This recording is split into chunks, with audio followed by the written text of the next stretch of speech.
मन के विनाश को समृद्धि देता। बोले सच्चिदानंद भगवान की जय। आज विशेष कार्यक्रम में विशेष आनंद भी आया। अभी हमने सुना कि हम सत्संग तो कर रहे हैं, लेकिन उसका पूरा फायदा तब मिलता है जब यहाँ के विचारों को हम अपने अंदर में आत्मसात करें।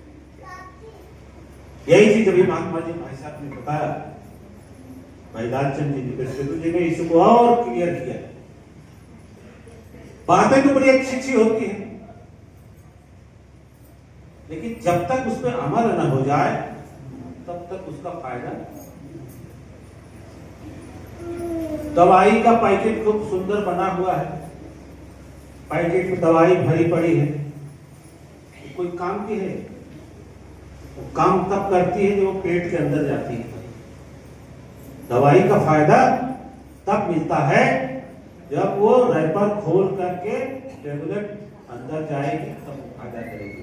अब बाकी नहीं तो ऐसे सजा के रखेंगे इस अलमारी में। और तो महापुरुषों ये विचार जो है सत्संग का, ये भी ऐसे ही, ये हलचल तब करता है जब अंदर जाता है। ऊपर ऊपर ये इसका कोई अक्षर नहीं है, कोई काम नहीं है। जैसे अभी होली का सीजन है, तो पीते हैं दारू की बोतल जो है ऐसे अलमारी में पड़ी रहती है, कुछ फर्क नहीं पड़ता, चुपचाप पड़ी, कोई एक्शन करती है। लेकिन वो जैसे ही पेट के अंदर गया, बस देखो कलामात हो जाती है। एक्शन कब होता है? जब पेट के अंदर जाता है। तो नशा किसमें होता है? बोतल में होता है, बोतल में नहीं होता। दारू में नशा नहीं है, नशा आदमी में होता। अगर शराब में नशा होता तो कहा नहीं है कि नशा शराब में होती तो नाचती। बोतल में रखा हुआ है, तो अगर उसमें नशा होगा तो नाचते रहती है, मैं खाने में हलचल होती, लेकिन उसमें नशा नहीं होता। नशा किसमें होता है? आदमी जब वो अंदर जाती है तब वो हलचल करती है, नाचता है, आदमी झूमता है। उसी प्रकार ये सत्संग के जो विचार है, अगर ऐसे बाहर बाहर रहे तब तो किसी काम के लिए, किसी काम का हलचल तो तब होगी जब वो हम अपने अंदर आत्मसात करेंगे। तो महापुरुषों, ये सत्संग तो भाई इतना अनमोल चीज है। सबने बताया कि हम सब पढ़े, बहुत दिन से ऐसे ही थे, बड़े अच्छे संस्कार रहे होंगे, या पूर्व जन्म का ऐसा कुछ रहा होगा कि हम लोगों को ऐसा सत्संग मिल गया। नहीं तो इस गांव में जहाँ आप बैठे हैं, ये इससे बड़ा भूतान कोई था ही नहीं। कटका में सबसे बड़ा भूतान, यहाँ कुड़ुई कुड़ुआ बनता था, झगड़ा होता था, हम जानते हैं, छोटी छोटी तो। लेकिन कुछ ऐसे महापुरुष आए, ये बाबा विश्वनाथ जी, मुन्नीबा, ये बाबा शिवंगन जी, ऐसे संतों का पदार्पण हुआ। एक बाबा करमचंद जी थे, जो पंजाब से, माने पाकिस्तान से जब बंटवारा हुआ तो यहाँ आए अलोपी बाग में, और इत्तेफाक से हम लोगों का भाग्य उदय हुआ कि वो कटका में आ गए। और आज उन्हीं की बदौलत सब डंके की चोट बोलते हैं। कोई आपको किसी भी स्तर से झुका नहीं सकता। कोई बड़ा विद्वान हो, कोई बड़ा पंडित हो, कोई बड़ा ज्ञानी हो, आपके ज्ञान के आगे सब, बाकी सब तो दिखावा है। असली ज्ञान तो यही, एक परमपिता परमात्मा है, बाकी कितने हैं, देवी देवता, ये सब गप, कोई नहीं। एक ही ईश्वर है, एक नूर ते सब जगुदा कौन बने। तो महापुरुषों, हम लोग दुखी क्यों होते? दुखी इसलिए होते हैं क्योंकि हमने अपने मन को उस तरह अपना लिया। उसी बात को सुन करके कोई दुखी होता है और उसी बात को सुन के कोई सुखी होता है। दुख क्या है? मन का संकल्प और विकल्प। एक घर में अलगौजी हुई, तो जो बिटिया तमाम थे अलग हो गए, तो बेटी की माँ जो है बड़ी खुश हो गई। बेटी के यहाँ, बेटी के ससुराल में बेटी तमाम अलग हो गए, तो बेटी की माँ बड़ी खुश हुई। अरे चलो रोज के किच-किच से छुट्टी मिली है, किच-किच से छुट्टी मिली, अब आराम से अपना खाएं कमाएं। और उसी बात को बेटे की माँ ने सुना तो उसको बुखार आ गया।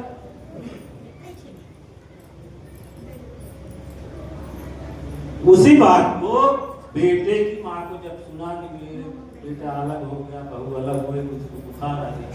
अब वो बहू कहता है पता नहीं कहाँ की जादू कर रही है, आकर के मेरे बेटे पे जादू कर दिया है। बात एक ही, बात एक ही था, अलग हुए घर। कोई उसी को अपने हिसाब से सोच के खुशी हो गया और कोई उसको सोच करके दुखी हो गया। तो ये मन का संकल्प विकल्प महापुरुष दुखी, न कोई सुखी है, न कोई सुख है, न कोई दुख है। हम जैसा सोचते हैं वैसा। तो महापुरुषों ये जो माहौल बना है होली का, होली का मतलब सिर्फ प्रेम प्यार बांटना। जो भी साल भर में किसी से कोई शिकवा है, शिकायत है, मनमुटाव है, ये हमारे बुजुर्ग लोग क्या करते थे, होली के दिन जा करके उनको अबीर लगाते थे और पांव छू लेते थे, गले मिल लेते थे, जितना भी था सब। यही है असली चीज जो है, प्रेम और प्यार का है। अगर ये बना रहे, सुमति बने रहे, तो ही कल्याण है भाई, नहीं तो फिर कोई काम। एक सेठ जी थे, उनका पूरा परिवार था, बड़े अच्छे से उनकी जिंदगानी चल रही थी। 4 बेटे थे, 4 बहुएं थी, बहुत अच्छा से उनका परिवार चलता था। एक दिन सपने में लक्ष्मी जी ने उसे कहा, ये कहानी है कि सेठ अब हम तुम्हारे यहां से जा रहे हैं। लक्ष्मी जी ने कहा सेठ से कि अब हम तुम्हारे यहां से जा रहे हैं, अब नुकसान आएगा। तो सेठ ने कहा ठीक है माते, आप जाना चाहते हैं जाएं, लेकिन इतनी विनती है कि हमारे घर में प्रेम प्यार और सुमति बनी रहे, ऐसी आप कृपा करके जाएं। लक्ष्मी जी ने कहा तथास्तु, चली गई। दूसरे दिन सेठ की छोटी बहू खिचड़ी बनाई, खिचड़ी बना रही थी, उसमें नमक वमक डाल के चली गई। तब तक दूसरी वाली बहू आई, देखी खिचड़ी बन रही है, इसमें नमक डाला है, उसने आके नमक डाल दिया, वो भी चली गई। तीसरी वाली बहू आई, उसमें भी देखा खिचड़ी बन रही है, वो भी ले आके नमक डाल दिया। किसी से पूछा नहीं, चौथी आई, उसने भी डाल दिया। और जब खिचड़ी बन के तैयार हो गई तो सेठ जी खाने को आए, परोसा गया खिचड़ी, सेठ जी ने एक को डाला तो देखा है तो खाने क्या। सेठ जी समझ गए नुकसान घर पे। अब सेठ जी चुपचाप खाना खा गए, पूरा खाना कुछ बोले खा गए बिना। अब उसके बाद सेठ का बड़ा बेटा खाना खाने आया, एक को डाला, पूछता है पिताजी ने खाना खाया? कहा हाँ हाँ पिताजी। कुछ बोला? कहा पिताजी कुछ नहीं बोला, पूरा खाना खा। वो भी कुछ नहीं बोला, खा गया। उसके बाद और लोग आए, उन्होंने भी जब देखा चखा, पूछा और ने कुछ खाया? किसी ने कुछ बोला? कहा ना, सबने खाना खाया, किसी ने कुछ नहीं बोला, सब खा गए। दूसरे दिन सेठ को वो नुकसान सपने में आता है, कहता है सेठ मैं तुम्हारे यहां से जा। कहा क्या हो गया? अरे कहा जिसके घर में एक पौवा नमक बिना कोई बोले खा जाए, कोई किसी को कुछ न बोले, इतनी सुमति है तो उस दिन घर में क्या कर सकते। तो महापुरुषों, ये सुमति, प्रेम, प्यार, ये होली का त्योहार है। आप रामायण सुनते हैं, जहां सुमति तहाँ संपत्ति और जहां कुमति तहाँ विपत्ति। तो ये सत्संग सिर्फ प्रेम प्यार बांटता है और प्रेम प्यार लुटाने को कहता भी है। सिर्फ बोलना नहीं है, जबान से कहना नहीं है, उसको जमीन पर उतारना भी है। किसी के साथ दुर्भाव नहीं करना, किसी को कटु नहीं कहना है। जो हो गया तो उससे माफी मांगना है, यार जो हो गया हो गया। जिंदगी को आसान करने का सबसे अच्छा तरीका है। किसी संत ने बड़ा कहा कि जिंदगी को यूं ही मैंने आसान कर दिया, किसी से माफी मांग ली और किसी को माफ कर दिया। यही फंडा है। और नहीं तो अपने मन पर इतना बोझा लेकर के जब हम चलते हैं तो सारी बीमारियां जो है इसी मन से आती है। इसी से ये इतना खतरनाक चीज है। इसलिए संतों ने कहा है कि इसको जो है साधो, शरीर को मत साधो, मन को साधो। ये अगर सध गया तो फिर ये इधर उधर नहीं भागेगा। जैसे लगाम होता है ना घोड़ा का, रथ में बैठे हैं, घोड़ा को काबू में करने के लिए लाठी डंडा की जरूरत नहीं है, गोली बंदूक की जरूरत नहीं है। वो लगाम जो है वही उसके लिए काफी है। बस लगाम अच्छी हो और जो लगाम को पकड़े हुए है सारथी, वो भी बुद्धिमान है। अब बाएं घूमना है, हम दाहिने तरफ वाला लगाम खींच दिए तो इधर घूम जाए, इधर चला जाएगा। तो महापुरुषों, ये बुद्धि और मन, इसको सब निर्मल करने का जगह है। ये क्या है? संत समागम, सत्संग। यहाँ पर आकर के हमारा मन, बुद्धि, चित्त, अहंकार, ये सब पवित्र रहता है। क्योंकि सारे फसाद की जड़ हमारे शरीर में यही है। मन गड़बड़ हुआ तो चित्त भी गड़बड़ हो जाएगा, और चित्त गड़बड़ हुआ तो बुद्धि भी भ्रमित हो जाएगी, और बुद्धि भ्रमित हुई तो अहंकार हावी हो जाएगा। अहंकार हावी हो गया तो फिर हम जो करना है वो न करके हम गलत कर जाएंगे।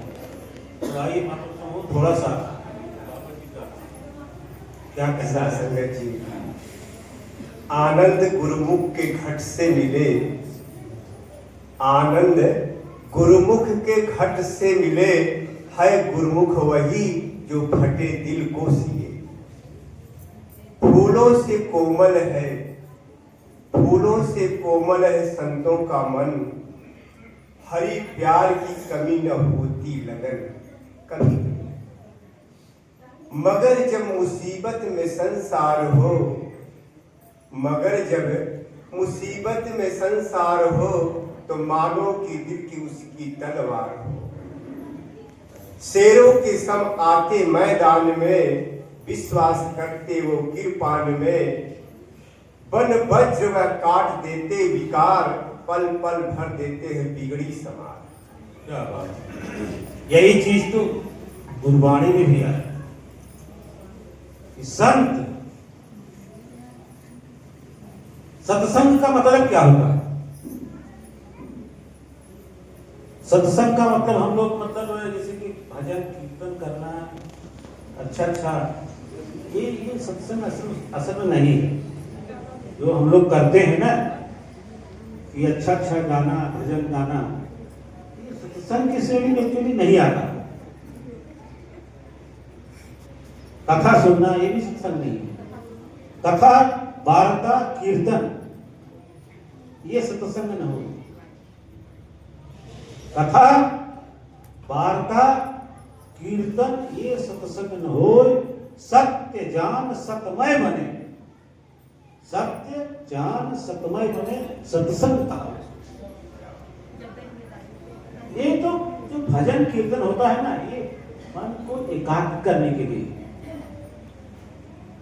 यहां पर ऐसी बातें होनी चाहिए कि मन तो एकाग्र हो गया 3 घंटे के, ठीक है, यहाँ पे कंट्रोल में रहा, लेकिन जब यहां से घर गए तो सत्संग की कुछ बातें हमको वहां भी याद आए, घर परिवार में भी लोग सोचे कि आज विचार में क्या आया था, फला संत ने क्या बोला था, एक आध पॉइंट कम से कम वहां याद आए तो कहते हैं कि वो सही चीज है। अगर यहाँ ही सुना और यहाँ ही छाड़ दिया और गेट के बाहर गए तो कैसे का कैसे हो गए, तो वो महापुरुषों वो सत्संग की श्रेणी में नहीं आता। हाँ, ये जो मन इधर उधर भागता है आनंदित करने के लिए तो बहुत अच्छा है, भजन कीर्तन ये मन को एकाग्र करने के लिए है। लेकिन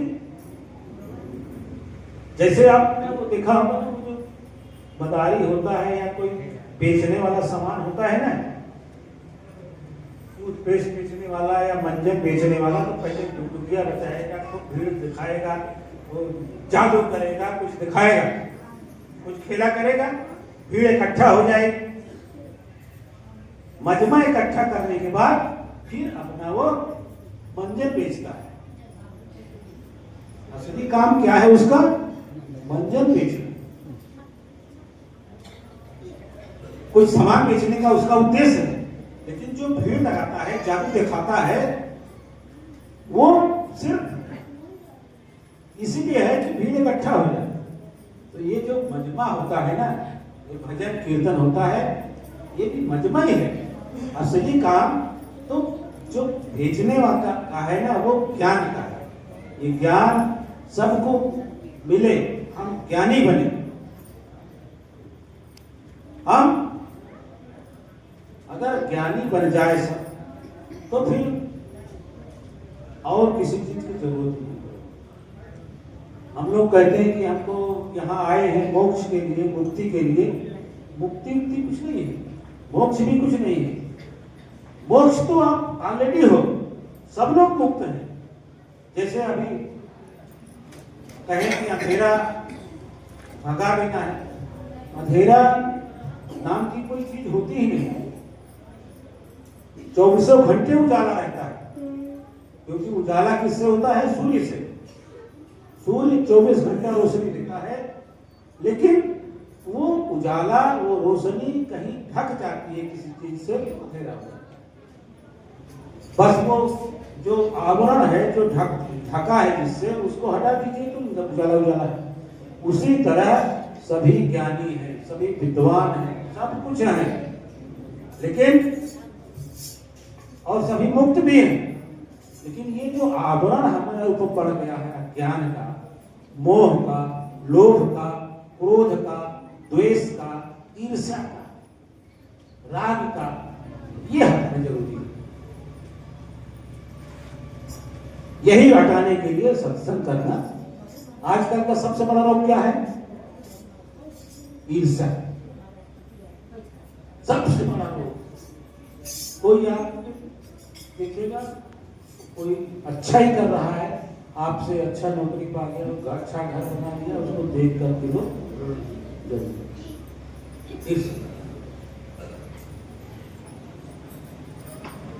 इसको खत्म करने के लिए हम सत्संग करते हैं। ईर्ष्या, द्वेष, राग द्वेष जिसे कहते हैं, ये हमारे मन से हट जाए और प्रेम, प्यार, करुणा, नम्रता ये हो जाए, यही सत्संग का। एक आदमी का कहानी कह रहा था कि उसको किसी ने, एक देवता की सेवा करता था, वो सिद्ध हो गया, उसने एक डायरी दिया, कहा भाई तुम इस डायरी में जो भी लिख दोगे वो तुमको मिल जाएगा, जो भी चाहोगे, धन दौलत घर द्वार जितना भी चाहोगे, इस डायरी में लिख दो, वो तुमको। उसने पहला पन्ना खोला, उसमें लिखा था तुम्हारे पड़ोसी को 3 करोड़ की लॉटरी लगी। समझे? इस पन्ने में क्या लिखा था? तुम्हारे पड़ोसी को 3 करोड़ की लॉटरी लगी। इतना पढ़ते ही उसने पन्नी पर लिखा, उस पड़ोसी को एक भी पैसे की लॉटरी न मिली। ईर्षा बस क्या लिख दिया उसने कि उसको लॉटरी का एक पैसा नहीं मिला, जबकि वो चाहता तो उसको लिख देता कि पड़ोसी को 3 करोड़ की मिले तो मेरे को 5 करोड़ की मिल जाए, मेरे को 10 करोड़ मिल जाए। लेकिन ईर्षा बस वो कुछ नहीं मांगा, उसने कहा कि पड़ोसी को न मिले, मेरे को मिले चाहे नहीं। तो ये जो ईर्षा है, ये द्वेष है, इसको खत्म करने के लिए महापुरुषों ने सब सत्संग करते। तो प्रेम से, प्यार से परिवार में रहें और अपने जीवन को खुशहाल बनाएं, यही सबसे बड़ा लक्ष्य है। और क्या कहा जाए, होली में अब मौका है, सभी लोग यही बांटे जो हमने अपने गुरुजनों से सीखा है, संतों से सीखा है, इसको ले जाकर के हम जहाँ जहाँ जाए फैलाएं। भाई जो संसारी कर रहे हैं वो ठीक है, वो करते दो, लेकिन हम कुछ लोग उसमें जा करके कुछ तो रद्द-बदल करें ताकि हम कुछ अलग दिखें और लगे कि हाँ ये सत्संगी है। हमारी बहनें भी, भाई भी, घर परिवार में व्यवहार में परिवर्तन आ जाए तब लगेगा कि हम सत्संग। नहीं तो यहाँ तो सुनते हैं, खूब बढ़िया वचन सुनते हैं 3 घंटा, और सर गेट के बाहर गए तो जैसे का तैसे, घर में गए फिर वही बात शुरू हो गई। तो इसको थोड़ा सा को बदलना पड़ेगा।